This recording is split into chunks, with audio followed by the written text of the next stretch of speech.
Hello, welcome to Sketchbook Tour number 7. It's been a long time since I've done a sketchbook tour, mostly because I've been busy and I've been drawing in digital media rather than traditional. This sketchbook started in 2018, but recently just got completed in 2021. It does not take me 3 years to draw into a sketchbook, but this is only because sometimes my sketchbook gets put away. I stay digital and then I kind of dig it up again. So this sketchbook was not originally mine, it belonged to somebody else, and this is their art that is still in the sketchbook, and I decided to just keep it in there, mostly because it's part of the sketchbook's history, and I don't really mind having somebody else's art getting mixed up with my art.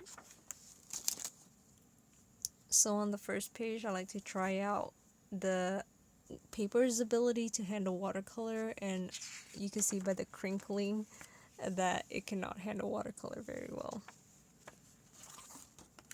Around this time I started trying to do stamps, so here are the originals and here are the stamps. Here's some more stamps. I like to draw on post-it notes during class, and then I take them home and put it in my sketchbook. This was a Instagram live, I think, where I set up my phone and then just start drawing.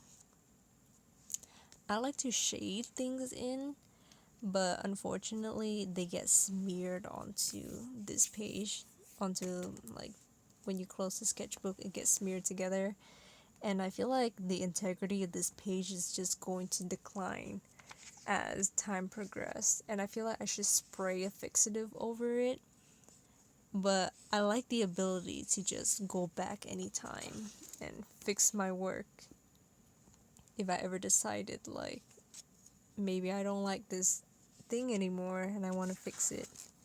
I tend to not, but I like the idea of being able to go back and fix things.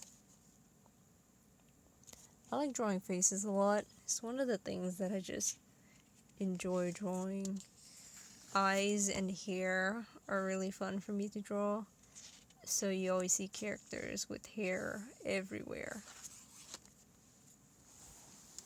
Here's an example of that.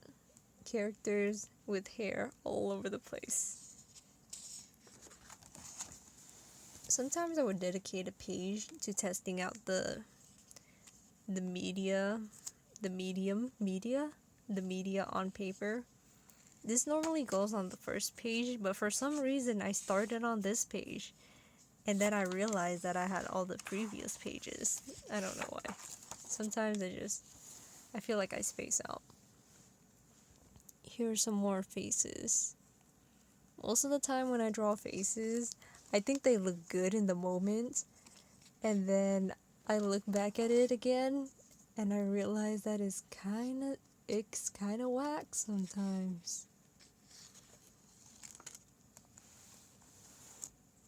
So I recently got around this time I recently got a 4mm pencil on top of a 3mm. I thought that 4mm was like a very interesting size for a pencil lead, so I got it just to kind of see the difference.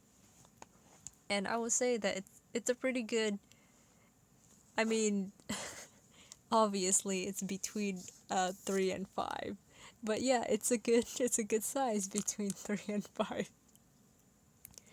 Daiso recently released, and by recently I mean like 2020 or something like that. Daiso released their line of alcohol marker, so I got a few colors that I use the most, basically shades of red and then grays, to kind of test them out. And I would say they are decent, but they do not have a brush tip that Copics have, which is how you blend. The reason Copics are so expensive is because of its blending ability that comes with the brush tips.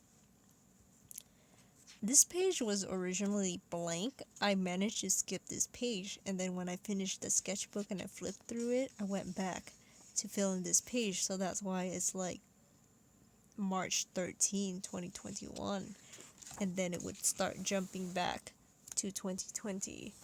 Sometimes I just do things out of order.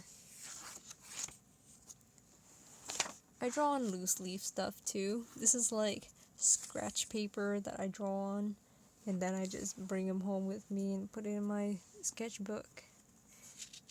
Most of the things I draw are just original characters.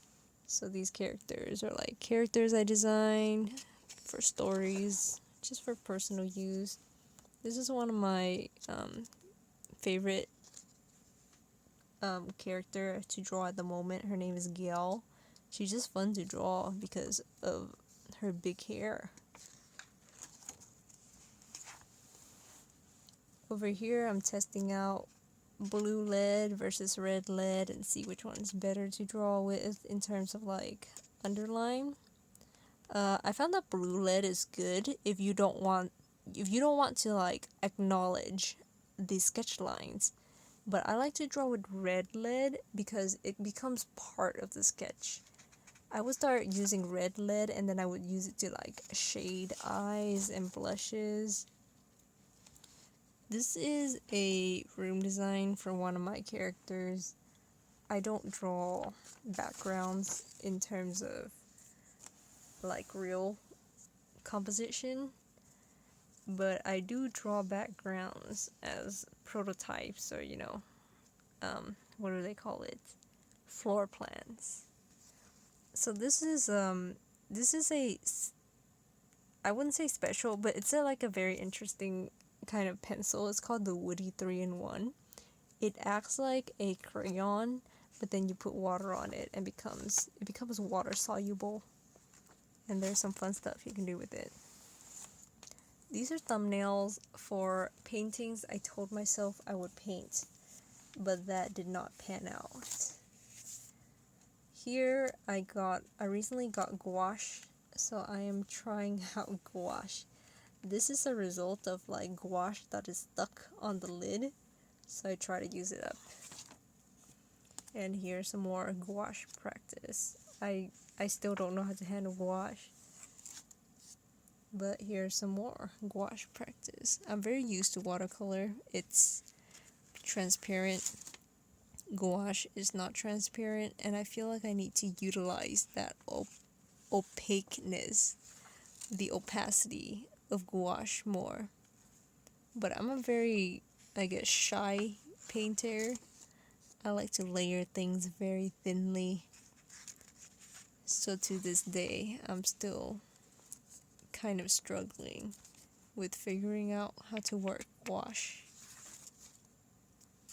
Sometimes in my sketchbook, I would have a page dedicated to just trying to get my pen to start working again. And here you see my homework.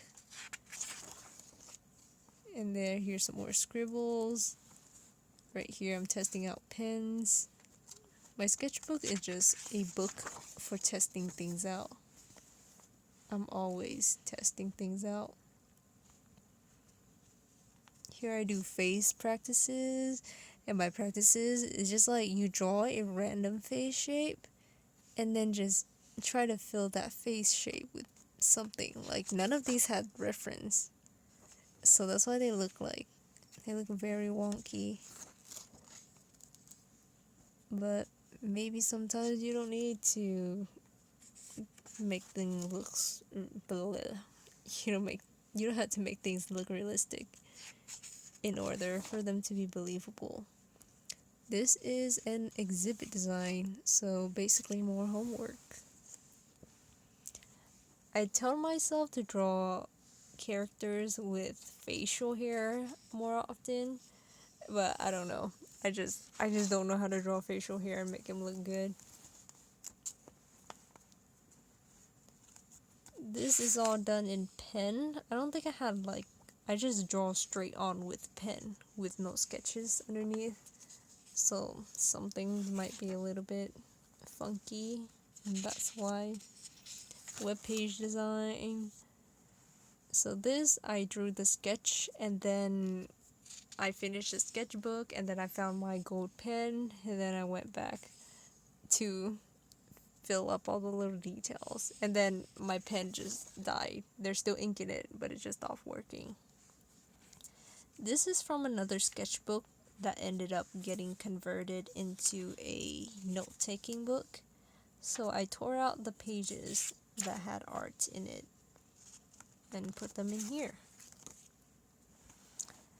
I do not like drawing with the color green, but every lead pack that I've bought comes with green. So whenever you see green in my sketchbook, it's not because I like it. It's because I'm trying to get rid of green ink or green paint or green lead. I don't know. I just don't think green is a good color to like sketch with. That's a personal bias, by the way. Don't come after me. I bought a pencil that had two ends. It is a Mitsubishi, and one end is like red and the other end is blue, but it's not really red. It's more of like an orange color.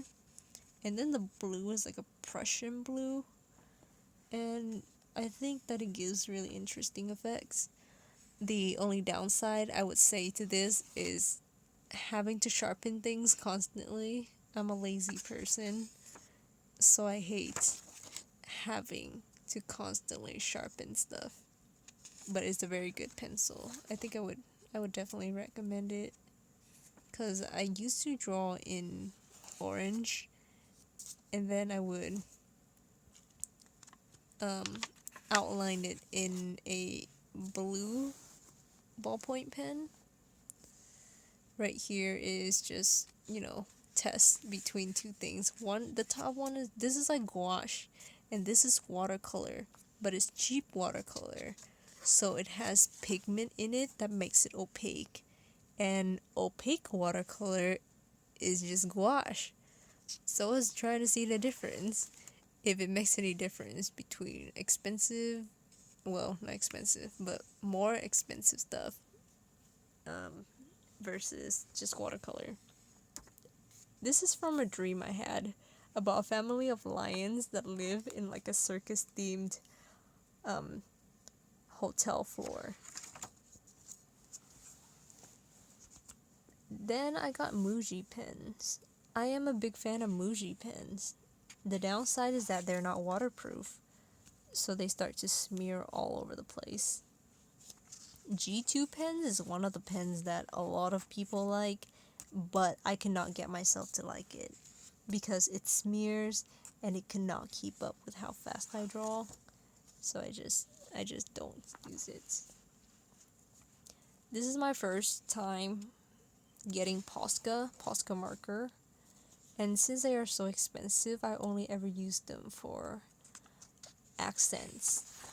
I wish I was one of those people who can just use Posca for an entire piece of art, but no, I'm too cheap, too poor, can't afford Posca for that, so I use Posca for tiny little details and for bits of colors here and there.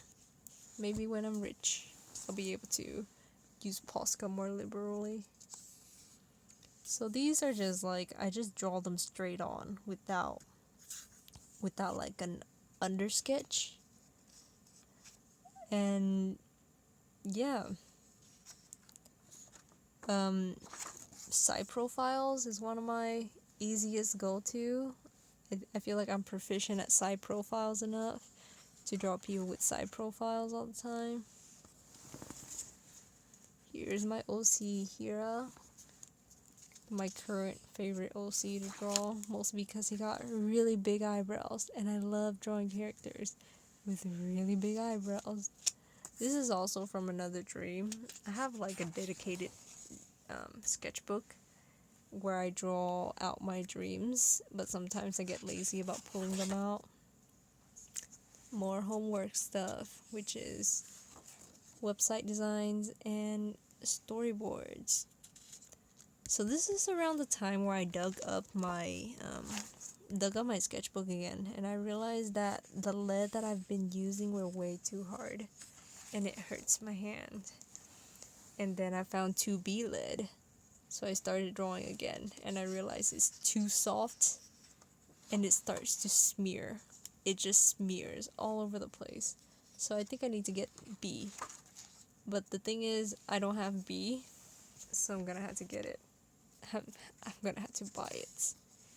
I'm gonna have to buy B lead. These are characters for a new comic that I'm thinking of writing. But those are just, sorry, I'm going through this so fast, mostly because my phone is out of storage space, so I'm speed running this. And yay, here's some more Hira, my favorite Hira. Here's some more Hira. And here's some more Hira. And Seichi, his boyfriend, who is not my character. Shout out to Q for letting me bastardize Seichi so much. And here we are at the end, drawing titties while I'm sitting in class. And I'm just like, man, I'm just gonna draw boobs. And yeah, that's the end. Sorry that this is so speedy. I wish I can take more time to tell you more about all the pieces, but I'm out of storage space. So thanks for watching. Have a nice day, and yeah, subscribe to my Patreon for some swaggy stuff, for some like digital sketches. And yeah, give me cash monies. Thanks for watching.